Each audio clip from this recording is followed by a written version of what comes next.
അത്രയും സൗകര്യം. എന്നാലും വളരെ പ്രയാസങ്ങൾ ഖിയാമത്ത് നാള് വരെ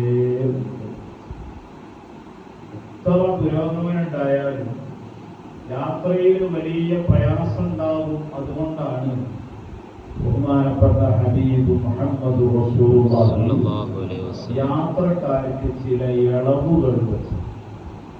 അത് ലോകാവസാനം വരെ ഉണ്ടാവും. ഞാൻ കുറേ പുരോഗമനം വരെ പോകും. നമ്മൾ പ്ലെയിനിലൊക്കെ ഒരു 10 മണിക്കൂറുകളെ കൊണ്ട്, ഒരു 5.5 മണിക്കൂറുകളെ കൊണ്ട് ഇൻഷാ അല്ലാഹ് നമ്മുടെ നാട്ടിൽ നിന്ന് കയറിയാൽ 5.5 മണിക്കൂർ കൊണ്ട് സൗദി അറേബ്യയിൽ ജിദ്ദയിലെത്തും. 4000 ചില്ലാനം കിലോമീറ്റർ താണ്ടി വളരെ കുറഞ്ഞ മണിക്കൂർ കൊണ്ടെത്തും. എന്നാലും യാത്ര പ്രയാസം. അതുകൊണ്ട് ഇസ്ലാം പറയുന്ന ചില കാര്യങ്ങൾ പൂർണ്ണ ആൾക്കാർ പ്രത്യേകം ശ്രദ്ധിക്കണം. ഒന്നിപ്പോൾ കൂടുതൽ പറയില്ല, രണ്ടോട്ടും ക്ലാസ്. ഇപ്പോൾ സ്പേസ് സോൺ ഇപ്പോൾ ഞാൻ നാന്നൂര് പുത്തനത്താണി സോൺ സ്പേസിൽ വലിയൊരു ക്ലാസ്